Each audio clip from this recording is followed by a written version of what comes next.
Ndagira ngo rero munyemerere twihuse cyane tugaruke kuri izi breaking news. Ni amakuru dukomeje kugenda dukurikirana kandi tukakugezaho umunsi ku wundi, arajyana n'inama karahabutaka igiye kubera i Paris mu Bufaransa, inama mpuzamahanga y'amahoro mu karere k'ibiyaga bigari. Inama ikomeye kubera ko nk'ubwo ngubwo Ubufaransa burashaka nabwo kugaragaza ubuhuza mu bibazo byo mu karere, ndetse banahuza ibihugu bifitanye ibibazo nk'u Rwanda n'u Burundi, u Rwanda, Repubulika Iharanira Demokarasi ya Kongo ndetse n'ibindi bihugu bitandukanye. Ni inama izitabirwa n'ibihugu birenga 70, ikaba inama iza kwitabirwa n'imiryango itandukanye, ibihugu biyoboye ibiganiro bitandukanye bigamije kugarura amahoro mu karere, birimo nka Washington iraza kuba yohereje Mossad Borusi, igihugu cyateje akavuyo cyane mu karere k'ibiyaga bigari. Ubwo turagaruka ku Bubiligi, buraza kwitabira Minisitiri w'Ububiligi Maxime Prevot, biteganyijwe ko agaragara muri iyo nama. Qatar iraba yohereje intumwa umuryango wa Afurika yunze ubumwe ndetse na komisiyo y'umuryango wa Afurika yunze ubumwe, abo bose baraza kugaragara muri iyo nama. Ni inama iraza kubisobanuye byinshi ku karere k'ibiyaga bigari, ariko kandi iyi nama ibaye n'ubundi mu gihe u Rwanda rwitegura kwakira inama ya Francophonie. Ni muri urwo rwego rero Ambasaderi Olivier Nduhungirehe, ni Minisitiri w'Ububanyi n'Amahanga n'Ubutwererane w'igihugu cy'u Rwanda, ari mu Bufaransa, akaba yahuye n'umuyobozi mukuru w'ibihugu cyangwa se umuryango w'ibihugu bikoresha ururimi rw'igifaransa OIF, Louise Mushikiwabo. Bakaba baganiriye kuri iyo nama irimo kwitegurwa hano mu gihugu cy'u Rwanda, ndetse ntitwanabitindaho, amakuru menshi akomeje kujya hanze agaragaza ko nta gihindutse. Nyakubahwa Perezida Paul Kagame ashobora kutitabira iyi nama iza kubera mu Bufaransa, kabone n'ubwo Perezida Emmanuel Macron bigaragara neza ko yari yatumiye Nyakubahwa Perezida Paul Kagame. Ni mu gihe Perezida Paul Kagame atagaragara nk'uko Tshisekedi byifashe, Olivier Nduhungirehe ashobora kuza kumuhagararira. Ni amakuru ashobora guhinduka isaha iyo ari yo yose, ariko natwe turakomeza kuyakurikiranira hafi ku buryo twongera kuba updatinga. Ni mu gihe cyose twaba tubonye andi makuru mashya. Rero hasanitse subscribe, reka mve imuzi n'imuzingo ibijyanye n'abanyacyubahiro bashobora kwitabira iyi nama, irishobora kuvugirwamo, ndetse n'ibijyanye n'umuhuro wa Louise Mushikiwabo na Minisitiri w'Ububanyi n'Amahanga w'igihugu cy'u Rwanda. N'u Rwanda ruritegura kwakira inama ya Francophonie. Ni mu gihe i Paris naho inama mpuzamahanga y'amahoro mu karere k'ibiyaga bigari irimbanije.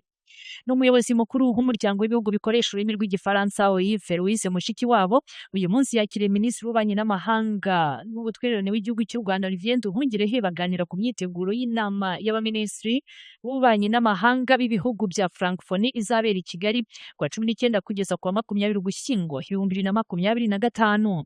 Iyi nama izaba ari umwanya w'ingenzi ku Rwanda nk'igihugu kizayakira, ndetse no ku buyobozi bwa OIF buyobowe na Louise Mushikiwabo, umunyarwandakazi wanahoze ari Minisitiri w'Ububanyi n'Amahanga w'igihugu cy'u Rwanda. Nduhungirehe na Mushikiwabo baganiriye ku bikorwa bibiri by'imyiteguro ya nyuma y'uko u Rwanda ruzakira neza abashyitsi bazaturuka mu bihugu birenga 80 bigize uyu muryango wa Francophonie.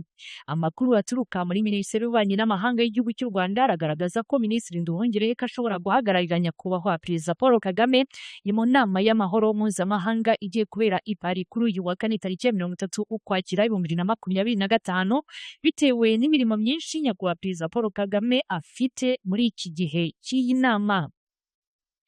Hanyuma rero iyi nama y'amahoro i Paris, Perezida Felix Antoine Tshisekedi Tshilombo we byemeje ko azitabira iyi nama y'abakuru b'ibihugu ndetse n'abandi bazaba batumiwe. Iyi nama izabera i Paris ku butumire bwa Perezida w'Ubufaransa Emmanuel Macron, ifatanyije n'ibihugu birimo nka Togo, igihugu cyari cyahawe inshingano zo guhagararira umuryango wa Afurika yunze ubumwe mu biganiro by'amahoro byerekeye akarere k'ibiyaga bigari. Ubufaransa buravuga ko iyi nama igamije guhuriza hamwe inkunga mpuzamahanga ni mu gufasha abaturage mu burasirazuba bwa Repubulika Iharanira Demokarasi ya Kongo n'akarere kari mu kaga cyangwa se kari mu bihe by'umutekano muke. Mu bayobozi b'ibihugu byitezwe i Paris harimo Perezida Felix Antoine Tshisekedi Tshilombo wa Repubulika Iharanira Demokarasi ya Kongo, Perezida Faure Esozina Nyasingbe wa Togo, ndetse n'abandi bayobozi bakomeye barimo nk'abahagarariye umuryango w'ubumwe bw'Uburayi EU n'abandi bafatanyabikorwa b'ingenzi.